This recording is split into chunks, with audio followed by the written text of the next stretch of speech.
నమస్తే, welcome to వార్తలు వాస్తవాలు. నేను సురేష్ కట్ట. అయితే ఈరోజు వచ్చినటువంటి ప్రధానమైనటువంటి పత్రికలోని వార్తలు మనం గమనించినట్లయితే ముందుగా నమస్తే తెలంగాణలో వచ్చినటువంటి వార్తలు మనం చూసుకున్నట్లయితే ఏదైతే బ్యానర్ ఐటమ్ చూడొచ్చు. ఇక్కడ ఏడాదిలో కాదు 5 ఏళ్లలో అంటూ ఇక్కడ బ్యానర్ ఐటమ్ చూడొచ్చు. ప్రధానంగా ఏదైతే 2 లక్షల ఉద్యోగాల భర్తీ అంశం సంబంధించి కాంగ్రెస్ సంబంధించినటువంటి నాయకులు రోజుకొకరు పూటకు మాట మాట్లాడుతున్నటువంటి అంశానికి సంబంధించి ఇక్కడ మనం క్లియర్ కట్గా వార్తను చూడొచ్చు. మరో హామీపై నాలిక మడతేసిన కాంగ్రెస్ అంటూ కూడా చూడొచ్చు. పీసీసీ చీఫ్ మహేష్ కుమార్ అసంబద్ధ వ్యాఖ్యలు చేశారు. ఏడాదిలో 2 లక్షల ఉద్యోగాలు ఇస్తామని మేము చెప్పలేదంటూ కూడా ఆయన దాటవేసినటువంటి ధోరణి.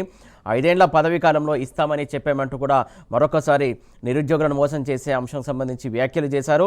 మహేష్ వ్యాఖ్యలతో ఉద్యోగాలు ఇక కలేనా అంటూ కూడా నిరుద్యోగుల్లో కూడా నిరాశ నిస్పృహలు వెలువెత్తినటువంటి అంశం మనం చూడొచ్చు. ఏడాదిలో 2 లక్షల ఉద్యోగాలు ఇస్తామని నాడు ఎన్నికల మేనిఫెస్టోలో హామీ ఇచ్చినటువంటి కాంగ్రెస్ ఏదైతే కాంగ్రెస్ మేనిఫెస్టోలో కూడా పొందుపరిచినటువంటి అంశం మనం చూడొచ్చు. ఎన్నికల ప్రచార సభలో ఈ అంశం సంబంధించి చాలా సభల్లో చెప్పినటువంటి అంశం కూడా మనం చూడొచ్చు. ఉద్యోగాల భర్తీపై ప్రియాంక గాంధీ సైతం భరోసా ఇచ్చినటువంటి అంశం కూడా చూడొచ్చు. దానికి సంబంధించినటువంటి వార్త మనం చూస్తున్నాం. ఇప్పుడు ఆ హామీని తుంగలో తొక్కి నిరుద్యోగ యువతకు అన్యాయం చేస్తున్న కాంగ్రెస్ సర్కారు రాష్ట్ర వ్యాప్తంగా భగ్గుమన్న నిరుద్యోగ యువత అంటూ కూడా చెప్పొచ్చు.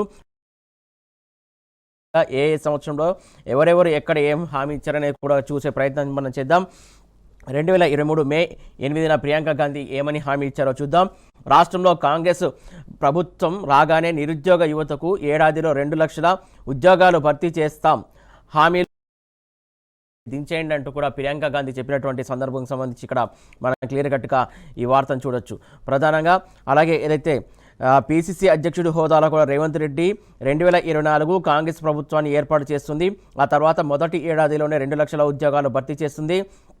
జాబ్ క్యాలెండర్ విడుదల చేసి ఏటా జూన్ 2 నాటికి ప్రభుత్వంలో ఖాళీల వివరాలు సేకరించి నోటిఫికేషన్లు ఇచ్చి సెప్టెంబర్ 17న నియామక పత్రాలు అందిస్తామంటూ కూడా ఏదైతే పీసీసీ హోదాలో రేవంత్ రెడ్డి చెప్పినటువంటి అంశం కూడా చూడొచ్చు. 2024 జనవరి 31న రేవంత్ రెడ్డి నిరుద్యోగులకు ఏమని హామీ ఇచ్చారో క్లియర్ కట్కి ఇక్కడ రాశారు వార్తను.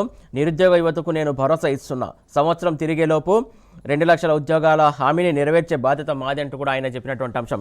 ఇక పీసీసీ అధ్యక్షుడు జనవరి 31న మహేష్ కుమార్ గౌడ్ అసలు ఏం మాట్లాడారో చూద్దాం. ఇక్కడ మేం ప్రధాని మోడీ మాటల్లాగా ఏటా 2 లక్షల ఉద్యోగాలని చెప్పలేదు. మా టర్ము 5 ఏళ్లలో అంటే వాళ్ళ టర్ము 5 ఏళ్లలో 2 లక్షల ఉద్యోగాలు ఇస్తామని చెప్పినాం.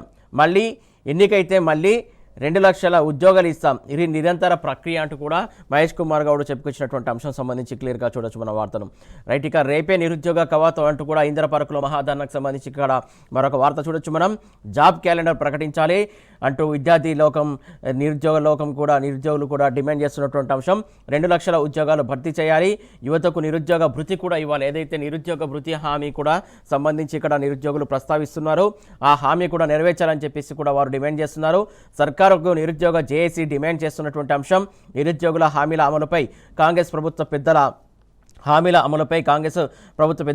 తాత్సారంపై మండిపాటు. ఏదైతే అపాయింట్మెంట్ ఆర్డర్ ఇచ్చినట్టే ఇచ్చి రద్దుపై 7 గ్రూప్ 2 అభ్యర్థుల ఆందోళన అంటూ కూడా ఇక్కడ మరొక వార్త చూడొచ్చు. ఇక్కడ రైట్ సైడ్ ఇంకొక వార్త చూసుకున్నట్లయితే మనము నిరుద్యోగ యువతపై పగ నిలువెల్లా దగ అంటూ కూడా ఇక్కడ వార్త చూడొచ్చు. పాత దరఖాస్తులన్నీ రద్దు, ఏడాదిగా యువ వికాసం కోసం ఎదురుచూపు. అలాగే గత ఫిబ్రవరిలో ఇస్తామని రాష్ట్ర సర్కారు ప్రకటన చేసింది. దరఖాస్తు స్వీకరణ మొదలే కాని పథకం. మరోవైపు బీఆర్ఎస్ హయాంలో స్వీకరించినటువంటి 10 లక్షలకు పైగా యువత దరఖాస్తుల తొలగింపు, ఏదైతే గతంలో స్వీకరించినటువంటి దరఖాస్తులను కూడా ఈ ప్రభుత్వం వచ్చాక తొలగించిందని చెప్పేసి పెద్ద ఎత్తున వీళ్ళు ఆందోళన వ్యక్తం చేస్తున్నటువంటి అంశం సంబంధించి క్లియర్గా చూడొచ్చు. ఇక మిగతా వార్తలు చూసుకున్నట్లయితే ఇక్కడ మరొక వార్త చూడొచ్చు. రేవంతే బ్లాక్ మెయిలర్ అంటూ కూడా మరొక వార్త చూడొచ్చు. ఏదైతే కేటీఆర్ దీనికి సంబంధించి అంశం సంబంధించి ప్రస్తావించిన అంశం వార్త చూడొచ్చు. మహేష్ గౌడ్ ఏదైనా మాట్లాడే ముందు ఆలోచించాలంటూ కూడా కేటీఆర్ హితవు పలికారు. బ్లాక్ మెయిలర్ పాలనలో తెలంగాణ అధోగతి పాలవుతుంది, చుకునేందుకే సిట్టు డ్రామా అంటూ కూడా ఆయన ఆరోపిస్తున్నటువంటి అంశం. ఆ విషయం కాంగ్రెస్లో ఎవరిని అడిగినా చెప్తారు, సీఎం పదవి అట్లనే తెచ్చుకొని ఉంటాడు అంటూ కూడా కేటీఆర్ ఫైర్ అయినటువంటి అంశం సంబంధించి ఇక్కడ చూడొచ్చు. ఇటు పాత బాసు చంద్రబాబును మెప్పించాలి, అటు కొత్త బాసు మోడీని ఒప్పించాలి.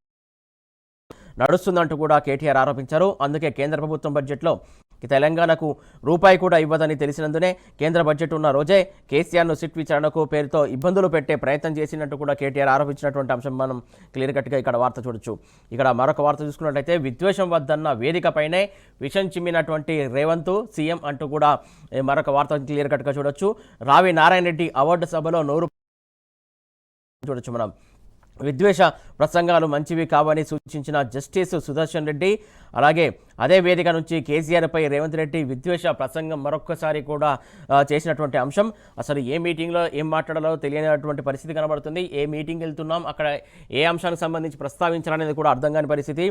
ఏ మీటింగ్కి వెళ్ళినా సరే కేసీఆర్ పైన, లేకుంటే కేటీఆర్ పైన, లేకుంటే హరీష్ రావు పైన విమర్శనాస్త్రాలు సంధించడం, లేకుంటే తెలంగాణ సమాజాన్ని తప్పుదోవ పట్టించే అంశాల ప్రస్తావన ఎక్కువగా ఉంటుందంటూ కూడా ఇక్కడ మనం క్లియర్ కట్ చూడొచ్చు. ఉద్యమం పైన అడ్డగోలు వ్యాఖ్యలు, నాడు రేవంత్ రెడ్డి ఉద్యమ ద్రోహాన్ని గుర్తు చేస్తున్న తెలంగాణ వాదులు. మొత్తానికి ఓవరాల్గా అయితే నాడు తెలంగాణకు సంబంధించి రేవంత్ రెడ్డి ఎలాంటి ఫైట్ చేశాడు, ఫైట్ చేయలేదు, ఎలాంటి హింస ధోరణి వహించాడు, అవన్నీ కూడా తెలంగాణ సమాజం పరిశీలిస్తుంది, క్షుణ్ణంగా పరిశీలిస్తుంది. ఖచ్చితంగా ఇలాంటి వ్యక్తులకు ఈ పట్టం కట్టామా, ఎలాంటి గోసపడుతున్నాం అనేది కూడా ఆలోచిస్తున్నటువంటి అంశం మనం క్లియర్ కట్గా చూస్తున్నాం.